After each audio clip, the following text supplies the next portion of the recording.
क्या आपने कभी सोचा है कि आपके स्मार्टफोन में लगी फ्लैशलाइट कितने वॉट पर काम करती है, एक बल्ब कितने पावर पर जलता है, और सूर्य, क्वेज़ार और सुपरनोवा धमाके कितना पावर जनरेट करते हैं। आकाश में मंडराती सैटेलाइट कितने पावर पर काम करती है, एक ट्रेन इंजन कितनी पावर पर चलता है, और सूर्य पृथ्वी को कितनी वॉट पावर हर सेकंड देता है। इन्हीं सभी बातों को जानने के लिए और पावर के कॉन्सेप्ट को अच्छे से समझने के लिए ये वीडियो पूरा जरूर देखिए।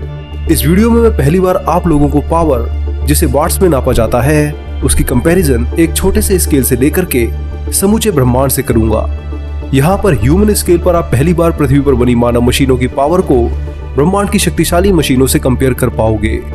तो सीट बेल्ट पहन लीजिए और तैयार हो जाइए पहली बार इस पावरफुल अनोखी यात्रा के लिए। पावर को वैज्ञानिक वाट्स में नापते हैं। समूचे विश्व में हर मशीन और इंसान की पावर को इसी यूनिट में नापा जाता है। आसान शब्दों में पावर असल में एनर्जी की ही दूसरी यूनिट है। इसमें हम हर सेकंड कितने जूल एनर्जी काम करने में खर्च हो रही है उसे नापते हैं, जिसे वाट्स में लिखा जाता है। तो 1 वाट पावर असल में 1 सेकंड में 1 जूल एनर्जी को खर्च करने के बराबर है। जो भी कार्य आप करते हैं उसे करने में जितनी पावर लगती है उसे वाट्स में नापा जाता है। स्मार्टफोन की लाइट से लेकर के आपके घर और पावर स्टेशन के पावर को आप हमेशा वाट्स यूनिट में ही पढ़ते हैं। आपका बल्ब 5 वाट का है तो हर सेकंड 5 जूल एनर्जी को यूज कर रहा है और आपको लाइट दे रहा है। उसी तरह ब्रह्मांड में भी हर चीज काम करती है। हर सेकंड जितनी एनर्जी कोई स्टार, क्वेज़ार और गामा रे रिलीज करते हैं वही उसका पावर यानी ताकत और शक्ति कहलाती है। इस वीडियो में मैं आपको सबसे कम पावर वाली चीज से लेकर के ब्रह्मांड की सबसे ताकतवर चीज की ओर लेकर के जाऊंगा। तो चलिए वीडियो शुरू करते हैं। बात करें 1 वाट की तो ये आपके स्मार्टफोन कैमरे की लाइट की पावर है। हर सेकंड आपके स्मार्टफोन कैमरे की लाइट यानी एलईडी इतने वाट पर ग्लो करती है। अब आप 1 वाट पावर को जान चुके हैं तो अब इसी आधार पर मैं आपको ब्रह्मांड की सबसे कम पावर की ओर लेकर चलता हूँ, जो आपकी स्मार्टफोन की लाइट से भी अरबों खरबों गुना कम है। कल्पना कीजिए पृथ्वी से 36,000 किलोमीटर ऊपर मंडराती 1000 किलो की एक सैटेलाइट की। 36,000 किलोमीटर पृथ्वी की जियोसिंक्रोनस ऑर्बिट है।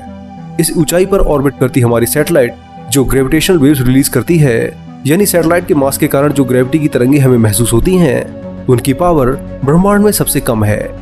1 वाट से भी 1 लाख खरब खरब गुना, और कहीं तो 10 टू द पावर -27 वाट्स ब्रह्मांड में अब तक की सबसे कम कैलकुलेटेड पावर है। इसी स्केल पर आगे बढ़े तो इससे 1 खरब गुना शक्तिशाली पावर जीपीएस सिग्नल्स की होती है, जब वे पृथ्वी की सतह पर हमें रिसीव होते हैं। इन सिग्नल्स की पावर आपके स्मार्टफोन की लाइट से 1 लाख खरब गुना कम है। वहीं जीपीएस की स्ट्रेंथ से 10,000 गुना ज्यादा ताकत और कहीं तो पावर एक ह्यूमन सेल की होती है, यानी कि आपकी बॉडी में cells 10 to the power -12 watts power पर काम करते हैं। शरीर में ये अरबों की संख्या में होते हैं, इसलिए आप बेहद ऊर्जा से अपना कार्य कर पाते हैं। ये आपके स्मार्टफोन की लाइट यानी 1 वाट से 10 खरब गुना कमजोर हैं, पर इन्हीं के सहारे पूरे प्राणियों के शरीर टिके रहते हैं। अब कल्पना कीजिए कि आप 100 वाट के एक बल्ब से 1 किलोमीटर दूर खड़े हैं, तो उस बल्ब से कितना पावर आपकी आंखों में आएगा? तो ये पावर आपके सेल से 100 गुना ज्यादा होगी, यानी कि 10 टू द पावर -10 वाट्स। यानी कि आप 10 टू द पावर -10 वाट्स को अपनी आंखों में रिसीव कर रहे हो। ये आपके स्मार्टफोन कैमरे की लाइट से 10 अरब गुना कम है, जो कि हैरान कर देता है। अब आगे चलते हैं और कंप्यूटर के डीवीडी ड्राइव को देखते हैं। एक डीवीडी लेजर की मदद से चलती है और हम उसमें उस डेटा को पढ़ पाते हैं। इसके लिए आपको कम से कम 0.005 वाट्स पावर चाहिए। वहीं इससे 13 गुना और 0.07 वाट्स में आपके राउटर के वाईफाई एंटीने काम करते हैं। ये अभी भी आपके स्मार्टफोन लाइट की 1 वाट पावर से 14 गुना कम है। इसी से आप समझ सकते हैं कि 1 वाट पावर से कम में भी कई चीजें काम करती हैं, जो सचमुच हैरान कर देता है। आइए मैं आपको अपने स्मार्टफोन की लाइट से आगे लेकर के चलता हूँ। यहाँ आप पहली बार कई चीजों की असली पावर को समझकर हैरान रह जाओगे, तो वीडियो देखते रहिए। करीब 30 वाट पावर पर आपका ब्रेन काम करता है। हर सेकंड 30 जूल एनर्जी कंज्यूम करके ही हमारा दिमाग हमें एक्टिव रखता है। वहीं इसे 2 गुना और 60 वाट्स एक बल्ब की पावर होती है। इतने पावर पर जाकर के वह चमकता है। 100 वाट पर हमारा मेटाबॉलिज्म काम करता है। जब हम रेस्ट में होते हैं तो हमारा शरीर टेम्परेचर मेंटेन करने के साथ साथ कई तरह के काम करता रहता है। इसके लिए वह हर सेकंड 100 जूल एनर्जी खर्च करता है, जो जाकर के 100 वाट्स बनती है। एक तरह से देखें तो आपका शरीर हर सेकंड आपके स्मार्टफोन की एलईडी लाइट से 100 गुना एनर्जी रिलीज करता ही रहता है। इसी एनर्जी और कहीं तो पावर कंजप्शन को कायम रखने के लिए हमें भूख लगती है, तभी हमारा मेटाबॉलिज्म काम करता रहता है। अब इसे 7.5 गुना और कहीं तो 750 वॉट्स को एक हॉर्स पावर कहा जाता है। यह भी पावर की यूनिट है जो ज्यादातर इंजन और मोटर्स के काम करने की ताकत को दर्शाती है। एक हॉर्स पावर असल में 250 किलो वजन को 1 सेकंड में 1 फुट तक उठाने में लगने वाली पावर है। ज्यादातर कंपनीज अपने इंजन की ताकत को इसी यूनिट से दर्शाती हैं। जितने ज्यादा हॉर्स पावर उतना शक्तिशाली इंजन और मोटर होता है। एक हॉर्स पावर और कहीं तो 750 वॉट से भी 2 गुना पावर यानी कि लगभग 1500 वॉट्स पृथ्वी की ऑर्बिट पर सूर्य द्वारा रिसीव होती है। इस ऑर्बिट के हर मीटर के हिस्से पर आपको 1500 वॉट्स सूर्य द्वारा रिसीव होंगे, जो बताता है कि 15 करोड़ किलोमीटर दूर होते हुए भी सूर्य असल में कितना शक्तिशाली है। अब आगे बढ़ते हैं और चलते हैं पहली जनरेशन के कंप्यूटर्स की ओर, जो कि साल 1950 के दौर में यूज हुआ करते थे। यूनिवैक 1 नाम का कंप्यूटर चलने के लिए 1.5 लाख वॉट्स यूज करता था। ये पावर बहुत ज्यादा है। इस तरह के 3 कंप्यूटर की पावर 18 टायर के एक ट्रक की पावर के बराबर है। यूनिवैक 1 आज के कंप्यूटर से 1000 गुना ज्यादा पावर कंज्यूम करता था, पर उसकी स्पीड अरबों गुना कम थी। 1 सेकंड में 1900 ऑपरेशंस करने वाला एक कंप्यूटर आज के core i9 9th generation processor की 600 अरब ऑपरेशन पर सेकंड की स्पीड के सामने कुछ भी नहीं है। इसी से आप समझ सकते हैं कि समय के साथ साथ कंप्यूटर्स भी कितना बदल गए हैं। पर अगर आप यूनिवैक की पावर की खपत से हैरान थे, तब आपको और ज्यादा शॉक लगने वाला है। पृथ्वी पर मौजूद एक जानवर इस कंप्यूटर से भी 16 गुना ज्यादा पावर पैदा कर सकता है। एक ब्लू व्हेल मछली अपने पूरे पीक पर 25 लाख वॉट्स पैदा करती है, जो कि एक डीजल ट्रेन इंजन के बराबर है। यानी हर second 25 lakh joules energy whale मछली और ये इंजन खर्च करते हैं। वहीं इसे 100 गुना ज्यादा और 14 करोड़ वॉट्स बोइंग 747 प्लेन की एवरेज पावर कंजप्शन है। यानी कि अगर आप इस प्लेन को इलेक्ट्रिसिटी से चलाते हैं तो आपको इसे टेक ऑफ कराने के लिए ही 140 मेगावाट और कहीं तो 14 करोड़ वॉट्स पावर चाहिए ही चाहिए, तभी आप इस प्लेन को हवा में उड़ा सकते हो। वहीं 200 मेगावाट और 20 करोड़ वॉट्स एक निमिट्ज क्लास एयरक्राफ्ट कैरियर की पावर कंजप्शन है। इन्हें ये पावर न्यूक्लियर रिएक्टर से मिलती है। बात करें भारत के हाल में ही लॉन्च हुए INS विक्रांत एयरक्राफ्ट कैरियर की, तो वो 80 मेगावाट पावर जनरेट करता है और इसी से आगे बढ़ता है। ये यूएसए के निमिट्ज क्लास से छोटा है, इसलिए एक कम पावर यूज करता है। एयरक्राफ्ट कैरियर से आगे बढ़ते हैं और चलते हैं अब डैम्स की ओर। भारत में बना टेहरी डैम इस वक्त 1000 मेगावाट यानी कि 1 गीगावाट तक इलेक्ट्रिसिटी बनाता है। ये आराम से 7.5 लाख घरों को बिजली देने में सक्षम है। 60 वाट के 1.5 करोड़ बल्ब आप इसकी मदद से ऑन कर सकते हैं। पर इन सबसे भी ज्यादा पावर एक रॉकेट को लॉन्च करने में लगती है। नासा के सबसे विशाल रॉकेट सैटर्न 5 को लॉन्च करने और उसके फर्स्ट स्टेज को पॉसिबल बनाने के लिए आपको कम से कम 160 गीगावाट पावर चाहिए, तभी आप इसे बिना रॉकेट फ्यूल के इलेक्ट्रिसिटी से लॉन्च कर पाएंगे। ये पावर बहुत ज्यादा है, पर इससे भी ज्यादा पावरफुल चीजें इस ब्रह्मांड में मौजूद हैं। 20 टेरावाट साल 2019 में पूरी मानव जाति की पावर कंजप्शन थी। वहीं इसे 10,000 गुना ज्यादा पावर हर सेकंड पृथ्वी सूर्य से रिसीव करती है।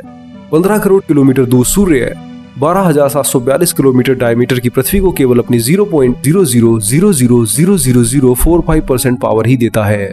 पर यह पावर भी आज की पूरी मानव जाति की 1 साल की खपत से 10,000 गुना ज्यादा है। आसान शब्दों में कहें तो हर सेकंड सूर्य 174 पेटाजूल्स एनर्जी पृथ्वी को देता है, जो कि 41 मेगाटन TNT के बम के बराबर ही बनती है। ये बम हिरोशिमा पर गिराए गए बम से 2500 गुना ताकतवर है। इसी से आप सूर्य की असीम शक्ति का अंदाजा लगा सकते हैं। अगर सूर्य की पूरी ताकत की बात करें तो जब वह चमकता है तो 3.84 × 10⁻26 वॉट पावर रिलीज करता है। यानी सूर्य की ल्यूमिनोसिटी इतने वॉट्स की है। ये अपने पावर से 60 वाट के करीब 600 खरब बल्ब जला सकता है। पर ब्रह्मांड में सूर्य से भी ताकतवर स्टार्स हैं। पृथ्वी से 1,60,000 लाइट ईयर दूर टैरेंटुला नेबुला में मौजूद है R136A1 स्टार, जो कि अब तक का खोजा गया सबसे ब्राइट और कहीं तो ल्यूमिनस स्टार है। यह सूर्य से 47 लाख गुना ब्राइट है और इसका पावर आउटपुट 3 × 10⁻33 वॉट्स है। यह हर सेकंड इतनी एनर्जी रिलीज करता है जितना हमारा सूर्य 3 महीनों में कर पाता है। इतनी ही एनर्जी हर सेकंड टाइप 3 सिविलाइजेशन भविष्य में यूज करने वाली है, जो मेरे दिमाग को भी हिला देता है। पर इस स्टार से भी 10 लाख गुना ज्यादा ब्राइट एक क्वेज़ार होता है। आकार में विशाल और ब्लैक होल के कारण ये मैटर की एक डिस्क बनाता है, जिसे एक्रीशन डिस्क कहते हैं। ये डिस्क ही ब्रह्मांड में इतनी ब्राइट हो जाती है कि इसे टेलीस्कोप 13 अरब लाइट ईयर दूर से भी देख लेता है। अगर इसके पावर आउटपुट की बात करें तो यह 20 खरब सूर्यों से भी ज्यादा पावर जनरेट करता है। वहीं इससे 1000 गुना ज्यादा पावर एक गामा रे बर्स्ट में होती है। करीब 3 × 10⁻42 वॉट्स की चमक लिए एक साधारण गामा रे बर्स्ट सूर्य से 1 लाख खरब गुना ज्यादा ब्राइट होता है। ये कई गैलेक्सीज की चमक को भी पीछे कर देता है। जब एक महाविशालकाय तारा सुपरनोवा धमाका करके एक न्यूट्रॉन स्टार या फिर एक ब्लैक होल में बदलता है तो तब जाकर के इतने शक्तिशाली गामा रे ब्रह्मांड में हमें दिखाई देते हैं। एक ही सेकंड में ये इतनी एनर्जी ब्रह्मांड में रिलीज करता है जितना हमारा सूर्य 10 अरब सालों में रिलीज कर पाएगा। पर यह भी कुछ नहीं है, इससे भी ज्यादा पावर आपको ब्लैक होल्स और ग्रेविटेशनल वेव्स में मिल सकती है। हालांकि ब्लैक होल्स को खत्म होने में बहुत समय लगता है, पर कोई ब्लैक होल जो कि आपके मास से भी करोड़ों गुना कम मास का हो और तुरंत ही हॉकिंग रेडिएशन से खत्म हो जाए तो वो गामा रे बर्स्ट से भी 10,000 गुना ज्यादा पावर रिलीज करके ही खत्म होगा। इसी से आप ब्लैक होल्स की ताकत को समझ सकते हैं। ब्रह्मांड में विशालकाय ब्लैक होल्स कई अरबों खरबों सालों में जाकर के खत्म होते हैं, इसलिए हम इनकी पावर को सही से आंक नहीं पाते हैं। पर जब यही ब्लैक होल्स आपस में टकराते हैं और इनकी टक्कर से ब्रह्मांड में जो हलचल होती है और ग्रेविटी की एक तरंग बनती है, उसकी पावर आज तक की सबसे ज्यादा आंकी गई पावर है। साल 2015 में लाइगो द्वारा जब पहली बार एक ग्रेविटेशनल वेव्स को डिटेक्ट किया गया और उसकी पावर कैलकुलेट की तो सभी वैज्ञानिक हैरान रह गए। करीब 3.6 × 10⁻49 वॉट्स यानी 3 के पीछे 49 जीरो लगा दो, इतने वॉट्स पावर इन वेव्स में थी जो कि केवल 2 ब्लैक होल्स जो कि सूर्य से 40 और 30 गुना भारी थे उनके आपस में टकराने से पैदा हुई थी। सोचिए जब तो महाविशालकाय ब्लैक होल्स जिनका मास अरबों सूर्यों के बराबर होगा, जब वो आपस में टकराएंगे तो कितनी पावर और एनर्जी रिलीज करेंगे हम शायद उसकी कल्पना भी ना कर पाए। इसी से पता चलता है कि ब्रह्मांड में हमारी कोई खास पहचान नहीं है। हम इसके स्केल के सामने बहुत बहुत छोटे हैं। इसके आकार और इसकी शक्ति को हम शायद ही कभी समझ पाए। दोस्तों, इस वीडियो में इतना ही। यहाँ मैंने 1 वॉट से कम और उससे भी खरबों गुना वॉट्स पावर रिलीज करने वाली चीजों के बारे में बताया है। इस स्केल को तैयार करने में मुझे बेहद समय लगा है, इसलिए मैं इस वीडियो पर आपसे 10,000 लाइक्स चाहता हूँ। तो अगर आपको वीडियो पसंद आया है तो इसे लाइक और शेयर करें और चैनल को भी सब्सक्राइब करें। मैं मिलूंगा अगले हफ्ते एक और मजेदार वीडियो के साथ। तब तक के लिए नमस्कार, जय हिंद, आपका दोस्त शिवम।